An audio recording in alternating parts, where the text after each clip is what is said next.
Hello बच्चों, कैसे हैं आप सब। आशा है अच्छे होंगे। और हम लोगों ने संधि के अंतर्गत अभी स्वर संधि पढ़ी और मैंने आपको बताया था कि स्वर संधि 5 प्रकार की होती है। अब आगे चलते हैं व्यंजन संधि। व्यंजन आप सभी पहचानते होंगे कि वर्णमाला में स्वर और व्यंजन। व्यंजन क्या है कि जो स्वर के बिना अधूरे हैं। अब जब हम कोई शब्द, दो शब्द मिलाकर एक शब्द बनाते हैं तो जो पहला शब्द है उसके अंत में कोई व्यंजन होगा और जो अगला वाला शब्द होगा उसमें शुरुआत में या तो कोई स्वर होगा या व्यंजन होगा। तब जो मेल होगा, तब जो परिवर्तन आएगा उनके मेल से, उसे हम व्यंजन संधि कहते हैं। यानी स्वर का मेल यदि व्यंजन से हो या व्यंजन का मेल किसी स्वर से हो या व्यंजन का मेल व्यंजन से हो, तो जो बदलाव आता है, जो परिवर्तन आता है, उसे हम व्यंजन संधि कहते हैं। अब चूंकि स्वर उनकी संख्या सीमित थी और व्यंजन बहुत सारे हैं और अलग अलग व्यंजन अलग अलग स्वरों या व्यंजनों के साथ जब मिलते हैं तो अलग अलग व्यवहार करते हैं और इसी कारण इनके नियम भी स्वर संधि से थोड़ा अलग हैं और थोड़े अधिक भी हैं। तो एक एक करके मैं इनके बारे में आपको समझाऊंगी, लिखकर समझा पाऊंगी इसको, और बहुत ध्यान से इनको समझने की आवश्यकता है। तो चलिए शुरू करते हैं व्यंजन संधि। तो बच्चों, स्वर संधि के बाद अब हम लोग पढ़ेंगे व्यंजन संधि। व्यंजन आपने पढ़े ही हैं, स्पर्श व्यंजन, अंतस्थ व्यंजन, ऊष्म व्यंजन, और उसके बाद आपने पढ़े थे संयुक्त। लेकिन यहाँ पर जो हम जिनकी बात कर रहे हैं वो मुख्यतः स्पर्श व्यंजन, अंतस्थ व्यंजन और ऊष्म व्यंजनों की बात है। अब ये देखें कि व्यंजन संधि कहते किसे हैं। तो जैसा आपने स्वर संधि में पढ़ा था कि स्वर और स्वर का जब मेल होता है तो उससे जो बदलाव आता था वो स्वर के ही रूप में मिलता था, जो परिवर्तन होता था वो स्वर के ही रूप में आता था। जबकि व्यंजन संधि में क्या होता है, एक और व्यंजन होता है, यानी एक शब्द व्यंजन का होता है जो एक शब्द के अंत में व्यंजन होगा और एक शब्द के अंत में आरंभ में स्वर या व्यंजन होगा। ठीक, तो कहने का तात्पर्य यह है कि जब व्यंजन का मेल किसी स्वर या किसी व्यंजन से होता है तो जो विकार आता है, जो परिवर्तन आता है, जो बदलाव आता है, उसे हम व्यंजन संधि कहते हैं। बच्चों, कभी कभी ऐसा भी होता है कि ये स्वर पहले वाले शब्द में आ जाता है और व्यंजन बाद में आता है। उसके उदाहरण मैं आपको बाद में बताऊंगी। फिलहाल आप लोग ये ध्यान रखें कि व्यंजन का मेल जब किसी स्वर या व्यंजन से हो तो जो बदलाव आता है, जो परिवर्तन आता है, उसे हम व्यंजन संधि कहते हैं। अब कुछ उदाहरणों से मैं स्पष्ट कर रही हूँ आपको। जैसे यहाँ मैंने लिखा है पहला, उत्धन घाटन। धन का मतलब मैंने बता रखा है आपको, धन मतलब प्लस यानी जोड़। तो ता वर्ण का मेल, यानी यहाँ पर वर्ण के नीचे हमने देखिए हलंत लगाया है। हलंत का तात्पर्य ही है कि इस वर्ण के साथ स्वर का योग नहीं हुआ है। और इसके बाद दूसरा वर्ण आ रहा है घा। अब ता का मेल जब घा से होता है तो क्या होता है, क ख ग घ चौथा वर्ण है, क ख ग घ। ठीक, अब ता का मेल जब किसी का वर्ग के चौथे वर्ण से हो रहा है तो ये ता जो है जब घा से मिलेगा तो अपने से तीसरे में बदल जाएगा, यानी दा में परिवर्तित हो जाएगा। ठीक है, त थ द अब तीसरे में परिवर्तित हो जाएगा और जो शब्द बनेगा वो होगा उद्घाटन। उद्घाटन का मतलब क्या होता है, आरंभ करना, शुरुआत करना।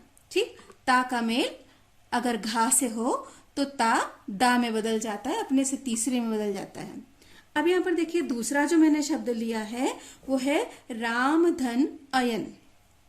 राम, इसमें देखिए यहाँ पहले वाले जो शब्द, इस राम के शब्द में रा पहले आया है और दूसरे वाले में देखिए जो अयन है, अयन मतलब गाथा, उनकी व्याख्या, उनकी कहानी, तो ना जो है वो बाद में आया है।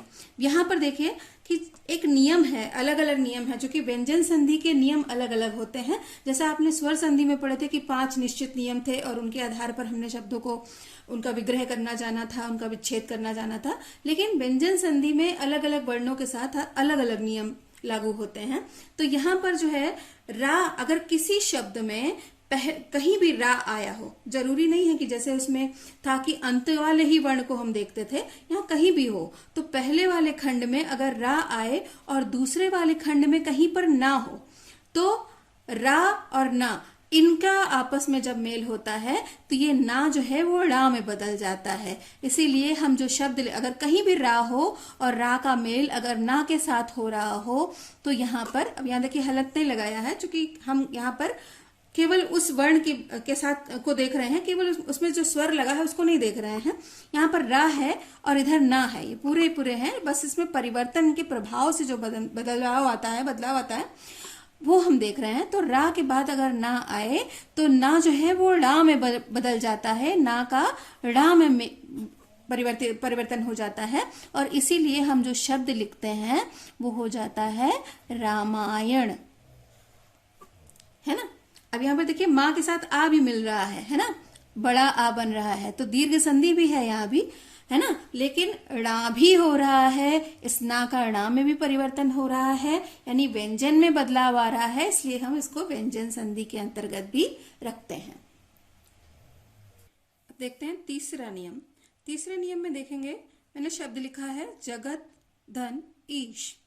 अब यहाँ देखिए ये ता वर्ण जो आया है, ता व्यंजन के बाद ई स्वर आया है, ठीक है। देखिए वही बात आ गई ना, व्यंजन का स्वर के साथ मेल। तो व्यंजन के बाद ये ई स्वर आ गया तो यहाँ भी वही स्थिति है कि ये ता अपने से तीसरे में बदल जाएगा, यानी किस में बदलेगा, दा में बदल जाएगा, ठीक है। ये दा में बदल गया। अब इसके बाद कौन सा स्वर है, ई। और मैंने आपको पहले भी बताया था कि किसी भी अपूर्ण व्यंजन के बाद अगर कोई स्वर आ जाता है तो वो स्वर उस व्यंजन के साथ जुड़ जाता है। अब ये क्या बन जाएगा, दी, दी बन गया। और अब हमारा शब्द क्या बना, हमारे पास था जग, ठीक है, और मिला हमें क्या, दी, और बचा क्या था, श, शब्द बना जगदीश। आगे देखते हैं चौथा उदाहरण। इसमें मैं लिखा है सम धन सार। अब यहां पर देखिए जो मां वर्ण है, मां व्यंजन, इसका मेल हो रहा है सा के साथ, इसके बाद सा आ रहा है। तो नियम ये है कि ये जो मां है वो अनुस्वार में बदल जाएगा। यहां पर समधनसार हम क्या लिखेंगे, संसार, ठीक है। कुछ लोग इसको जो है इस तरह से भी लिखते हैं, संसार, पहले आधा ना भी लिखा जाता था, लेकिन अब चूंकि मानक निर्धारित है तो हम पंचमाक्षरों को, हाँ, जो अपूर्ण वर्ण होते हैं पंचमाक्षर नासिक के व्यंजन, उनको हम अनुस्वार की तरह प्रयोग करते हैं, तो ये बन जाता है संसार। तो ये थे कुछ उदाहरण, और मैं आपको नियम से सारे समझाती हूँ, अलग अलग नियमों को अलग अलग लिख करके उनकी व्याख्या करूंगी। तो व्यंजन संधि का ये पहला नियम, क, च, ट, त और पा, यानी जो आपने स्पर्श व्यंजन पढ़े थे, हाँ, 5 वर्ग थे, उन हर एक 5 वर्ग का जो पहला वर्ण है, ठीक है, 25 वर्ण जो होते हैं, क वर्ग में क, ख, ग, घ, अंग, च वर्ग च, छ, ज, ज, इसी तरह से ये जो 5 वर्ग का जो पहला वर्ण है उनका मेल अगर किसी स्वर के साथ हो, या फिर किसी तीसरे चौथे वर्ण के साथ हो, या फिर अंतस्थ व्यंजन के साथ हो, तो ये अपने से तीसरे वर्ण में बदल जाता है। इसका मतलब ये हुआ कि यहाँ जो मैंने तीसरा और चौथा वर्ण लिखा है, तो मान लीजिए यहाँ पर मैंने ये का वर्ग लिखते हैं, क, ख, ग और घ, फिर अंगा, ठीक है। ये हर एक ये 5 वर्ण हुए।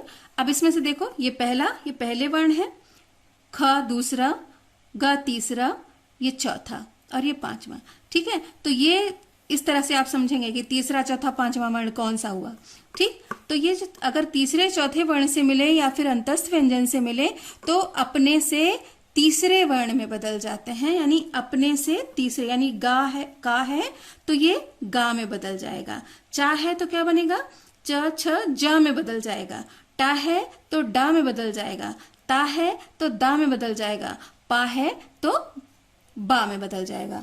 अब इनके हम उदाहरण देखते हैं, अलग अलग उदाहरण देखते हैं। जैसे पहला हम उदाहरण लेते हैं, वाक धन देवी। ठीक है, अब यहां पर देखिए का वर्ण है, का व्यंजन है और इसके बाद क्या आ रहा है, द। ठीक है, त थ द तीसरा वर्ण आया, यहां देखिए तीसरा वर्ण है, ये तीसरा वर्ण आ गया, का के साथ तीसरा वर्ण मिल रहा है, तो ये जो का है ये दा में बदल जाएगा और जो का लिखा है वा के साथ ये गा में बदल जाएगा, आधा गा। अब ये बन जाएगा वाग देवी। वाक मतलब होता है वाणी, बोली, और बोली की देवी यानी वाणी की देवी कौन है, सरस्वती। सरस्वती को कहते हैं वाग देवी। ठीक है, ऐसा ही हम अगला उदाहरण देखते हैं, दूसरा। जैसे जगत और इसके साथ हम लेते हैं आनंद।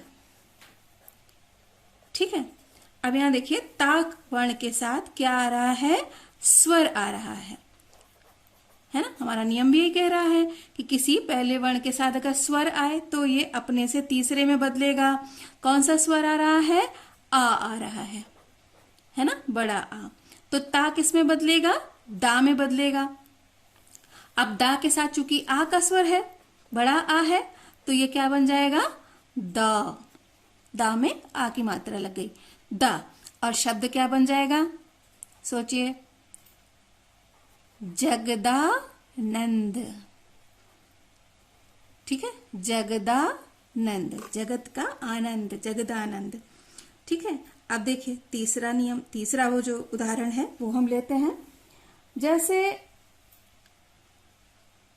उत प्लस वेग। अब देखो ता के साथ अंतस व्यंजन का वा आ गया। अब तब भी यहां पर ता का मेल वा के साथ हो रहा है। अब ये क्या हो जाएगा, फिर वही दा में बदल जाएगा और जो शब्द बनेगा वो होगा उद्वेग। ठीक है, इसी तरह से अगला उदाहरण देखते हैं, भगवत। भगवत और गीता। ठीक है, भगवत गीता। अब ता के बाद देखो क्या आ रहा है, क ख ग तीसरा वर्ण आ रहा है, का वर्ग का तीसरा वर्ण आ रहा है। तो ता के बाद तीसरा वर्ण क्या आया, ग आया। अब यहां भी दा में बदल जाएगा ये ता, और जो शब्द बनेगा वो क्या होगा, भगवद गीता। इसीलिए आप लोग सुनते होंगे भगवद गीता। ठीक, ये शब्द बना हमारा। बच्चों, अब व्यंजन संधि का दूसरा नियम देखते हैं कि इसमें भी देखो जो क च ट त प यानी 5 वर्ग जो हैं, उन पांचों के पहले वर्ण अगर मां या ना से मिलते हैं तो ये अपने वर्ग के, अपने ही, जैसे उसमें तीसरे में बदल रहे थे, अब क्या होगा कि अपने से 5वें वर्ण में बदल जाएंगे, है ना। जो अंतिम जो नासिक के व्यंजन हैं उनमें परिवर्तित हो जाएंगे। अब कुछ उदाहरणों से देखते हैं। जैसे एक उदाहरण मैं ले रही हूं, पहला उत धन नति। अब अंदाजा लगाइए, मैंने क्या कहा, 5वें में बदलेगा। तो ता का 5वां वर्ण कौन सा है, त थ द ध और न, है ना। अब शब्द समझ में आ गया होगा, क्या बनेगा, उन्नति, है ना। अब ये उन्नति शब्द का कैसे बना है, अब आप समझे होंगे। ता जो है वो ना में बदल जाता है जब खुद ना से मिलता है तब। ठीक है, अब आगे एक और उदाहरण देखें। दूसरा उदाहरण ये है, अभी जैसे कुछ ही दिनों की बात है, यात्रा निकली थी पुरी में। किसकी यात्रा, जगत और जगत के नाथ, है ना। तो क्या नाम है, जगन्नाथ। इसीलिए कहते हैं भगवान को जगन्नाथ, है ना। कैसे ये नाम बना, जगन्नाथ, ता ना से मिल रहा है इसलिए। तीसरा एक उदाहरण हम देखते हैं,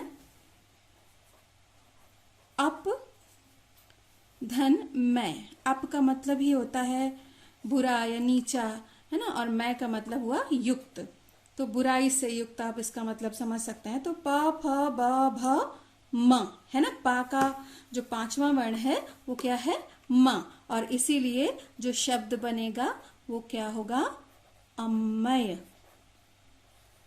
ठीक है।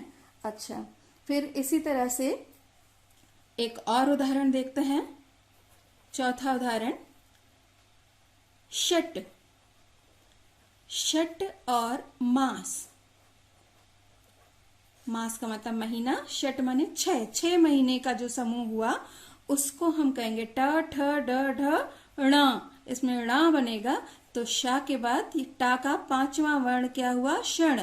आधा णा लिखेंगे तो पाई हट जाएगी, है ना, हम इसको ऐसे भी लिख सकते हैं, और नहीं तो आधा णा। कैसे लिखेंगे, क्षण मास, 6 महीने, 6 महीने का जो समूह है वो क्षण मास कहलाएगा। ठीक है। और इसी तरह से एक और उदाहरण लेते हैं, वाक धन मैं। ठीक है, वाक मैंने वाणी बताया था, और मैं का मतलब अभी बताया युक्त, है ना। मैं वाणी से युक्त, यानी जो पुस्तकें होती हैं जिनमें ज्ञान की बातें लिखी होती हैं उनको हम वांग्मय कहते हैं, का ख ग घ अंगा, है ना। तो इसीलिए उन पुस्तकों को वांग्मय कहा जाता है। ठीक है, का अंगा बन गया। तो इस तरह से आपने देखा कि जो का च ट त पा है, यानी पहला वर्ण है जो स्पर्श व्यंजन का, अगर ना या मां से मिलता है तो अपने ही वर्ग का पांचवा रूप धारण कर लेता है, उस रूप में परिवर्तित हो जाता है। तो बच्चों चलते हैं तीसरे नियम की ओर, जो क्या कह रहा है कि अगर मां का मेल, यानी पहले खंड में शब्द के पहले हिस्से में अगर अंत में मां हो और उसके बाद अगले खंड में अगर कोई स्पर्श व्यंजन आता है, तो ये जो स्पर्श व्यंजन है उसका पांचवा वर्ण हो जाएगा। ठीक है, ये जो स्पर्श व्यंजन है वो अपने से पांचवें में बदल जाएंगे।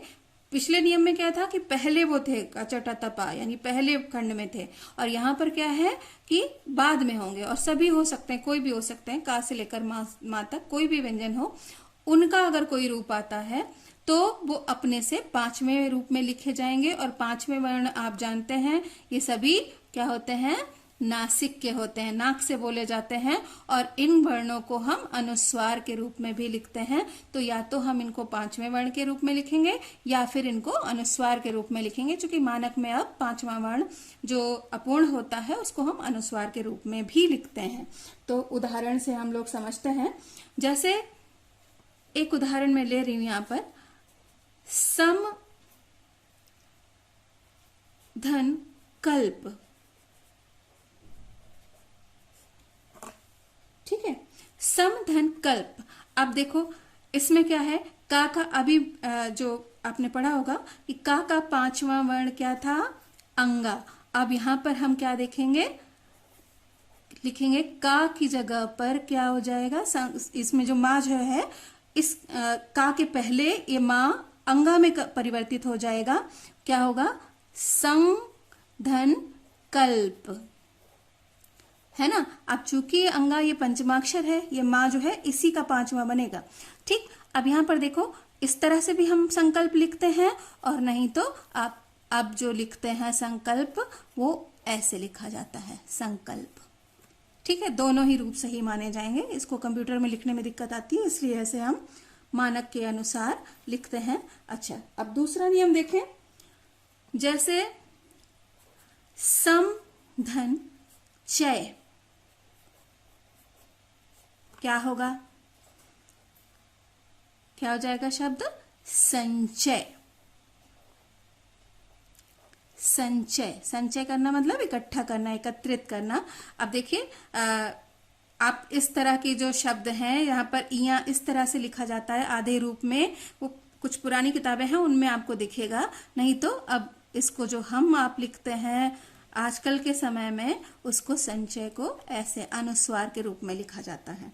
ठीक है, ऐसे ही अगला शब्द हम देखें, तीसरा जैसे सम धन तोष, ठीक है, सम धन तोष। अब इसको हम देखेंगे त थ द ध न। अब यहाँ पर हम देखेंगे कुछ किताबों में ऐसे भी लिखा रहता है आधा ना, संतोष, तो ये भी सही है, इस तरह से भी लिखते हैं। और नहीं तो आजकल हम लोग कैसे लिखते हैं, संतोष, ठीक है। अब इसमें तो देखो हम जो शब्द ले रहे हैं उसमें पहला ही वर्ण आ रहा है। कुछ ऐसे भी उदाहरण देखते हैं जहां बीच के भी कुछ शब्द आए, जैसे कुछ अक्षर आए बीच वाले। जैसे ये उदाहरण देखते हैं, समधन बंध, प फ ब, तीसरा वर्ण आ गया है ना। मैंने कहा था ना कि स्पर्श व्यंजन का कोई भी वर्ण आए तो समधन बंध। समझ गए आप कौन सा शब्द बनेगा? आप पुरानी किताबों में ऐसे भी देखेंगे लिखा हुआ संबंध, और आप जो लिखते हैं कैसे लिखेंगे, अनुस्वार में, संबंध, ठीक है। अच्छा, अब ऐसे ही एक और उदाहरण देखते हैं। जैसे समधन गोष्ठी, गोष्ठी में सभा करना, ठीक है, सभा।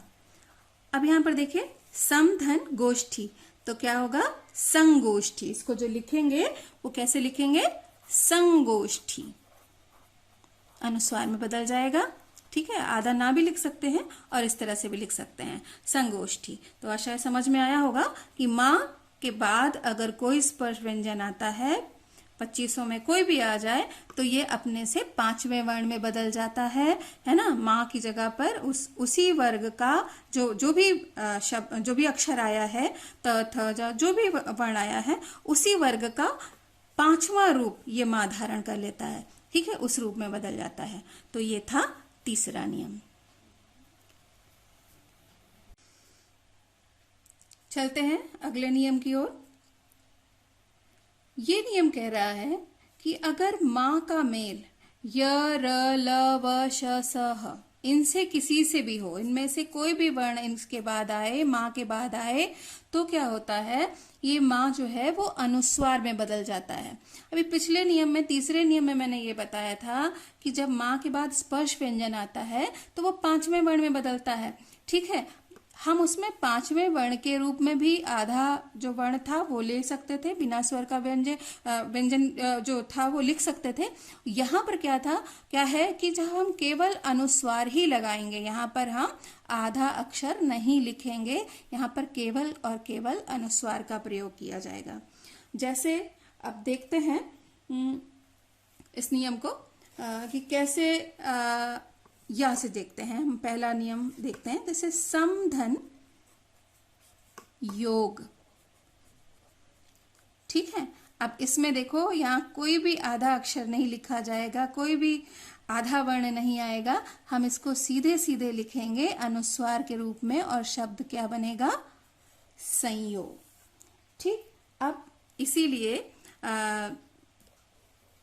इसको हम केवल अनुस्वार के रूप में प्रयोग करते हैं। अगला शब्द देखते हैं, जैसे हमें अपने देश की क्या करनी है, समधन रक्षा, ठीक है। तो क्या हो, या रक्षा या रक्षण कह सकते हैं आप, कोई भी शब्द ले सकते हैं। तो शब्द क्या बना, संरक्षा, सैनिक हमारे देश की संरक्षा करते हैं। फिर अब अपने देश की रक्षा, अब आजकल आप लोग न्यूज़ देख रहे होंगे तो समझ रहे होंगे इस बात को कि हमारा देश अब जो है वो चीन से आजकल विवाद चल रहा है, सैनिक संरक्षा करने में लगे हैं, और जो नेता हैं वो क्या कर रहे हैं, समधन वाद, एक दूसरे से क्या कर रहे हैं, संवाद, बातचीत करके जो मसला है उसको सुलझाने का प्रयास कर रहे हैं, है ना। अच्छा, अब कई लोगों के मन में ये भी है, क्या है, समधन शय, संशय, क्या बना शब्द, संशय। संशय मतलब होता है शक, है ना, आशंका होना, संशय है कि क्या होगा आगे, क्या होने वाला है ना। ये महामारी फैली है, आगे क्या होगा, कैसे जिएंगे, कैसे रहेंगे, है ना, ये संशय। फिर ऐसे ही इस संशय की जो भावना है ये कहाँ फैली है? समधन सार में। ठीक है, पूरे संसार में, है ना। अब ये देखिए संसार, ऐसे ही हमारे सैनिकों ने किया चीनी सैनिकों का क्या? समधन हार। क्या किया? संहार। ठीक है, तो कैसे ये अनुस्वार से इतने सारे शब्द बनते गए, है ना। तो इस तरह से ये नियम कि माँ के बाद अगर अंतस्थ व्यंजन आए या ऊष्म व्यंजन आए तो ये अनुस्वार में परिवर्तित हो जाता है, अनुस्वार के रूप में प्रयोग किया जाता है। तो ये था चौथा नियम। अगला नियम बच्चों 5वां, इसमें देखिए क्या लिखा है कि स्वर के बाद अगर छा आए, यानी यहाँ पहले खंड में पहले व्यंजन नहीं होगा, पहले स्वर होगा कोई और उसके बाद अगले वाले खंड में अगर छा आता है तो उस छा के पहले अपने आप ही यहाँ पर आधा चा जुड़ जाता है। ठीक है, अब कैसे हम देखते हैं, जैसे अभी हम क्या कर रहे हैं, संधि का विधन छेद। क्या कर रहे हैं? विधन छेद। अब बहुत आसानी से आप लोग समझ गए होंगे कि ये शब्द कैसे बना, विच्छेद, है ना। और आपकी मैम आपको लिखने के लिए देती होंगी कि इस विषय पर लिखें आप एक अनु प्लस छेद। क्या शब्द बना? अनुच्छेद, है ना, अनुच्छेद। और जब बहुत गर्मी लगती है तो हम कहाँ बैठना पसंद करते हैं? तरु और छाया, यानी तरु की छाया में बैठना अच्छा लगता है। और ये जब चूंकि ऊ का स्वर है और यहाँ छा आया है, यहाँ भी ऊ का स्वर था, यहाँ छा था। अब ये वैसे ही जैसे अनुच्छेद शब्द बना वैसे ही क्या बनेगा? तरु छाया, यानी तरु की छाया, पेड़ की छाया। ठीक है, अब मौसम कौन सा आया? बरसात का। और बरसात में क्या छा जाते हैं? बादल, है ना। तो कैसे होते? आधन छादित। ठीक है, जो सारा आकाश है वो बादलों से आच्छादित हो जाता है, यानी ढक जाता है। ठीक है, आच्छादित होना यानी ढक जाना, भर जाना, पूरी तरह से छा जाना। ठीक, आच्छादित। ठीक, तो इस तरह से ये शब्द बनते हैं। जब स्वर के बाद छा आए तो छा के पहले आधा चा जुड़ जाता है।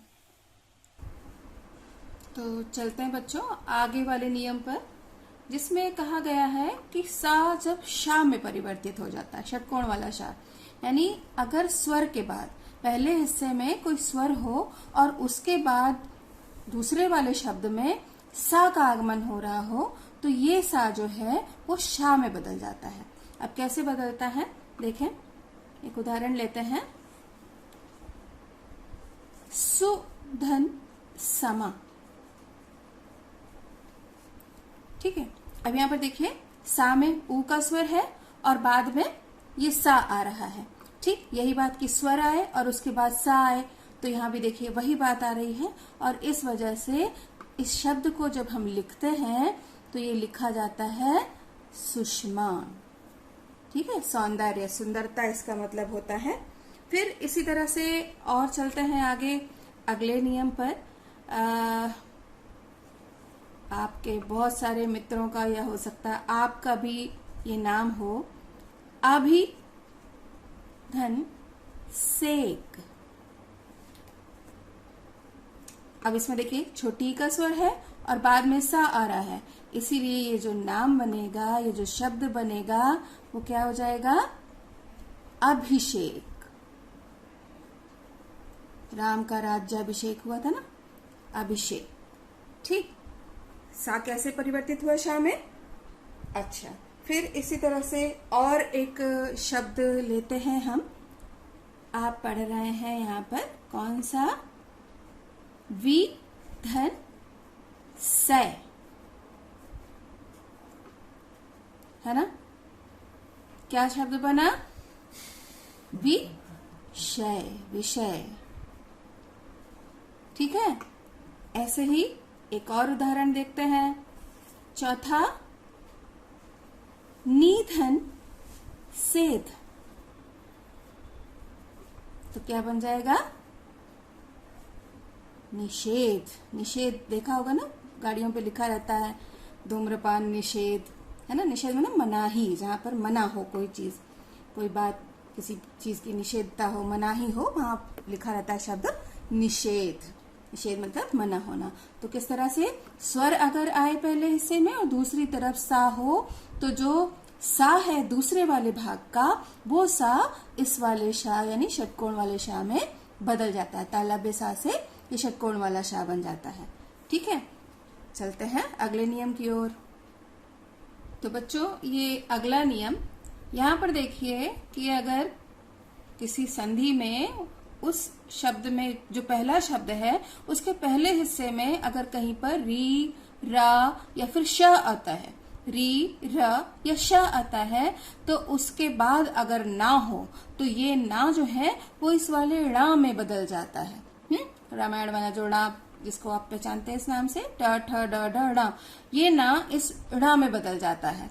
अब कैसे? उदाहरणों से समझते हैं हम लोग। जैसे यहाँ पर हम शब्द लेते हैं एक परिधन मान। ठीक है, ये पहला उदाहरण हमने लिया, परिधन मान। अब यहाँ देखें कि पहले हिस्से में देखिए यहाँ पर रा आया है ना, हमारा नियम यही कह रहा है कि रा हो और दूसरी तरफ कहीं भी ना हो। हमने जब संधि की परिभाषा बताई थी उदाहरण देते समय, आपको इस तरह का एक उदाहरण बताया था। तो यहाँ देखिए रा पहले आया, ना बाद में आया, वो कहीं भी हो सकता है। ये रा पहले भी हो सकता है, बाद में भी हो सकता है, और ना भी यहाँ शुरुआत में भी हो सकता है, अंत में भी, कहीं भी हो। तो इस रा के प्रभाव से ये जो ना है ये णा में बदल जाएगा। अब अंदाजा लगाइए कौन सा शब्द होगा? क्या? परिधन मान, तो हो जाएगा परिमाण। परिमाण मतलब जानते हैं ना, मात्रा। ऐसे ही आप जब परीक्षा देते हैं तो क्या आता है आपका परीक्षा का? परिधन नाम आता है ना? परिधन नाम, तो क्या होता है? परिणाम। परीक्षा का आया परिणाम, परिश्रम करने का परिणाम अच्छा ही होता है, परिणाम। अच्छा, फिर इसी तरह से एक उदाहरण जो पहले मैंने बता ही रखा था आपको, राम धन अयन। अयन मतलब गाथा, उनकी कहानी है ना, उनका वृत्तांत। तो रा यहाँ देखिए पहले आ गया, यहाँ पर देखिए पहले बाद में आ रहा था, और यहाँ पर आरंभ में ही आ गया। यहाँ पर देखिए पहले ना आया था, यहाँ बाद में आया। कहीं भी आए उससे फर्क नहीं पड़ता, बस बात यह है कि इस तरफ रा होना चाहिए और इस तरफ ना होना चाहिए। तो क्या हो जाएगा? रामायण। ठीक है। अब ऐसे ही देखिए दूसरा एक और उदाहरण लेते हैं, री धन न। क्या शब्द बना? ऋण। ठीक है, ऋण का मतलब क्या होता है? कर्ज। ऋण मुक्त हो गया देश, है ना, या ऋण मुक्ति, अपना पितृ ऋण चुकाना चाहिए, मातृ ऋण चुकाना चाहिए, है ना, हम हमेशा उनके ऋणी रहेंगे। तो ऋण का मतलब कर्ज या उधार। ठीक, तो इस तरह से ये शब्द बने। और एक और उदाहरण हम देखते हैं, भूष और न। भूषित करना, भूषित आभूषण शब्द से लिया गया है ना। भूष, भूषित करना मतलब सजाना, न मतलब करना। और यहाँ पर देखिए भू, इधर शाह है, नियम ये कह रहा है शाह, और दूसरी तरफ ना, क्या बन जाएगा? भूषण। भूषण का मतलब क्या हुआ? गहने या जेवर जो होते हैं वो भूषण। तो समझ में आया होगा कि पहले अंश में री, र या शा हो और दूसरे अंश में अगर ना हो तो ये ना णा में परिवर्तित हो जाता है, जबकि रा जो है वो यथारूप में होता है। री यथा रूप में रहेगा, श यथा रूप में रहेगा, उसी रूप में रहेगा, लेकिन जो ना है बाद वाला वो णा में परिवर्तित हो जाता है। तो अब अगला नियम, तो शुरू करते हैं बच्चों। ता संबंधी नियम। ता का व्यवहार अन्य वर्णों के साथ अलग अलग होता है, अलग अलग वर्णों के साथ अलग होता है, तो इसीलिए इसके विभिन्न नियम मैं अलग से आपको बता रही हूँ। जैसे ता का मेल जब ला के साथ होता है, ता ला से मिलता है तो क्या होता है, ता खुद भी ला में बदल जाता है। जो दूसरे शब्द का ला है वर्ण, वो वैसा का वैसा रहेगा, लेकिन पहले शब्द में जो अंत में आधा ता आया है, व्यंजन आया है, ये ता व्यंजन ला व्यंजन में बदल जाएगा। उदाहरण से समझते हैं। जैसे मैंने अभी आपको इस नियम का किया है, उत्धन लेख, ठीक है, शब्द समझ गए होंगे क्या बनेगा। ता के बाद ला आया है, ता खुद ला में बदल जाएगा और शब्द क्या बना, उल्लेख। और जब आपके मन की बात होती है, आप वो जो चाहते हो वो हो जाता है, तो आपको क्या होता है, उत प्लस लास, क्या शब्द बना, उल्लास। ठीक है, इस तरह से ता जो है वो ला में बदल गया और जो ला था वो पहले से ही ला वैसा का वैसा रहेगा। ठीक है, तो ये नियम है ता के साथ जब ला मिलता है। अब देखते हैं दूसरा एक नियम। जब ता के साथ जा आता है, यानी पहले खंड में ता हो और दूसरे खंड में जा हो, तो भी वही स्थिति होती है कि जो ता है वो जा में बदल जाता है। अब यहाँ जा जिस रूप में भी होगा, आधा पूरा, या यहाँ भी ला अगर आधा पूरा जैसा भी होगा वो उसी रूप में लिखा जाएगा, लेकिन चूंकि ता जो है वो व्यंजन है, मतलब स्वर का योग नहीं है, तो वो आधे में बदलेगा। अब जैसे आप सभी चाहते हैं कि हम सब सज्जन बने, तो ये सज्जन शब्द कैसे बना, सत धन जन से, है ना, सत धन जन। अब यहाँ देखिए ये ता और ये जा, अब ये ता जो है इस आधे जा में बदला और जा जो है वो वैसा का वैसा ही था। ऐसा ही एक शब्द आप लोग लिखते हैं, उत्धन ज्वल। ठीक, उत्धन ज्वल।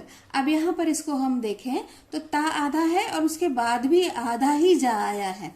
हाँ, इसीलिए जब हम ये शब्द लिखते हैं तो ध्यान रखना चाहिए कि दोनों जा आधे लिखे जाएं, यानी उज्ज्वल में जो जिसकी वर्तनी होती है, शुद्ध वर्तनी, उसमें दोनों जा आधे होते हैं।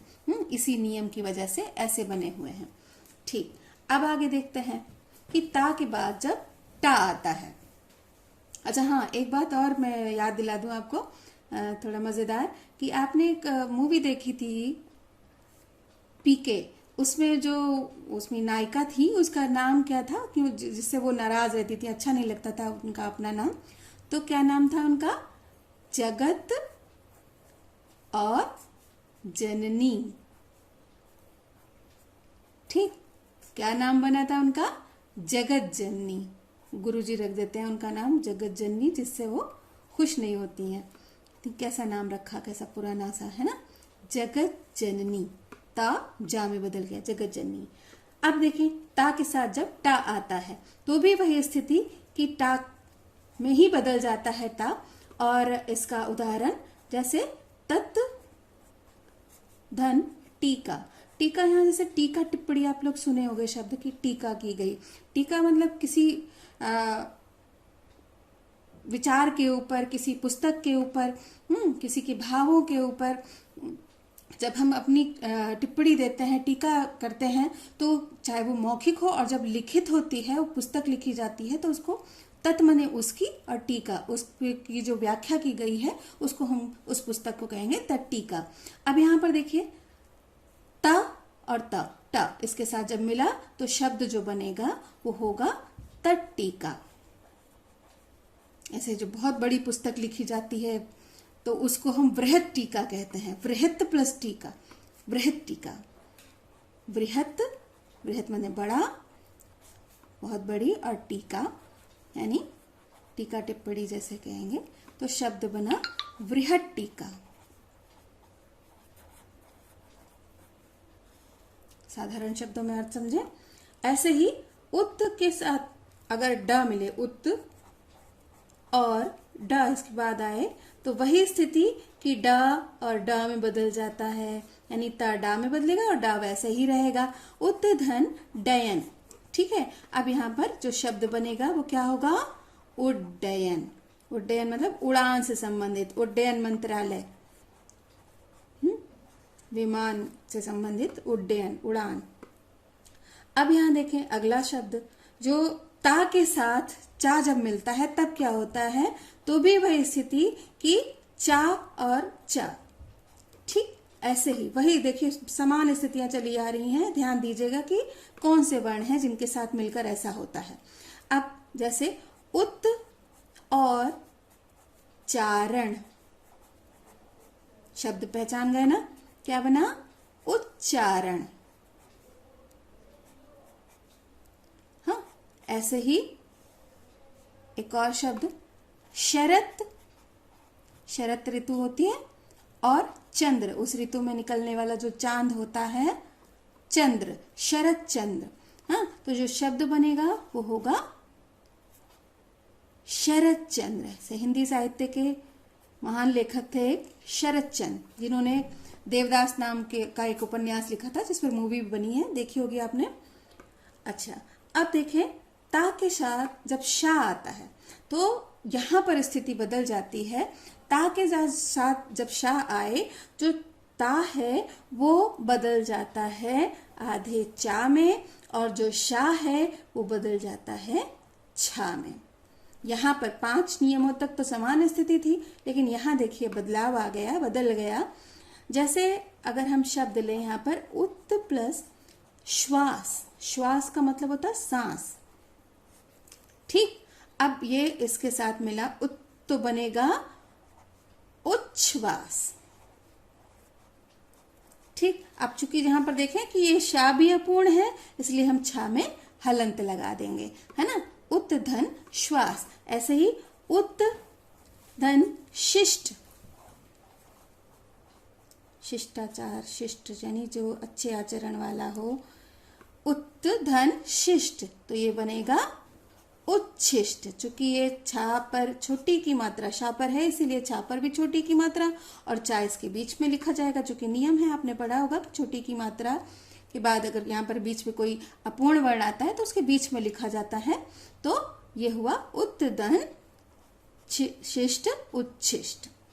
अच्छा, अब ता के साथ जब हा आता है तब क्या स्थिति होती है कि जो ता है वो अपने से तीसरे दा में बदल जाता है, और जो हा है वो धा में बदल जाता है।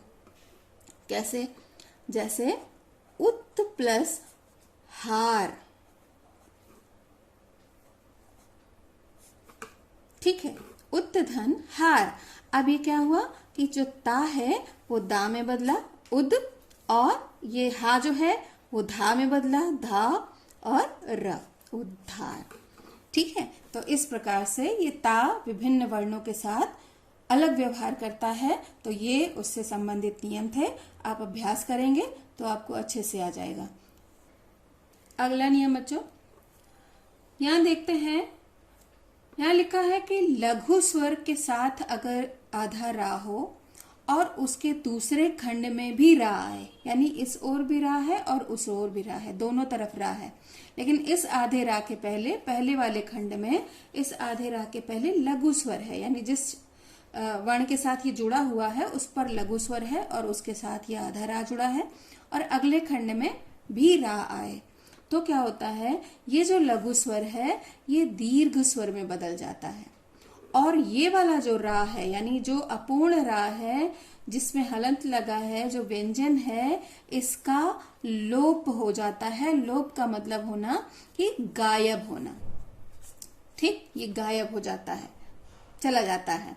अब देखें, थोड़ा कठिन लग रहा होगा लेकिन है बिल्कुल नहीं, बहुत आसानी से समझेंगे इसको। जैसे हमने यहां पर एक उदाहरण लिया, निर्धन रोग। अब देखो, ये जो नियम मैंने बताया, ये कैसे यहाँ पर लागू होता है। यहाँ पर बताया गया लघु स्वर, देखिए लघु स्वर है, इस पर छोटी ई का स्वर है, छोटी ई ह्रस्व स्वर होती, लघु स्वर होता है। तो ये लघु स्वर और बाद में क्या कह रहे हैं, इसके साथ रा जुड़ा है, तो रा भी है जिस पर हलंत लगा, यानी ये व्यंजन है। और दूसरे खंड में यानी दूसरे शब्द में भी रा का आगमन हुआ है, ये रा आया है। अब हमारा नियम ये कहता है कि ये जो छोटी ई है ये बड़ी ई में बदल जाएगी, यानी दीर्घ स्वर हो जाएगा, यानी ना पर हम बड़ी की मात्रा लगा देंगे। फिर ये कह रहे हैं कि ये वाला रा जो व्यंजन है यहाँ वो गायब हो जाएगा, वो हट जाएगा, तो ये हमने हटा दिया यहाँ से। अब इसके बाद कह रहे हैं शेष ये वाला जो रा है वो वैसे का वैसा ही रहेगा, शेष अंश ऐसे ही रहेगा, तो शब्द बनेगा निरोग। बहुत सारे लोग निरोग लिख देते हैं, छोटी की मात्रा लगा देते हैं, तो वो गड़बड़ होता है, वो गलत शब्द है। निरोग होता है, निरोग नहीं होता। जिसे कोई रोग ना हो वो निरोग होता है। अच्छा, ऐसे ही जिस बात में कुछ मजा ना आए, है ना, अच्छा ना लगे, तो क्या होता है, निर्धन रस, जिसमें रस ना आए, है ना, रस मतलब आनंद ना आए, तो वो होता है निर्रस। तो अब क्या बना, अब खुद ही सोचिए क्या बनेगा। हाँ, बड़ी की मात्रा और रस, नीरस। हाँ, ठीक ऐसे ही एक और उदाहरण देखते हैं। निर्धन रज, है ना, रज का मतलब होता है मिट्टी। हाँ, तो मिट्टी जहां पर ना हो, कहाँ ना हो, किसे कहा जाता है, ये नीरज शब्द कमल को, यानी जो कमल है वो मिट्टी में नहीं बल्कि पानी में उगता है, इसीलिए उसका ये नाम है नीरज। ठीक है, तो है ना आसान, समझ में आया होगा। तो इस तरह से अब अभ्यास करते रहेंगे। मैं कुछ शब्द आपको दूंगी अभ्यास के लिए, अभ्यास पत्र के रूप में, तो उसको करिएगा और आपको अच्छे से समझ में आएगा। ना आए तो फिर पूछिएगा प्रश्न।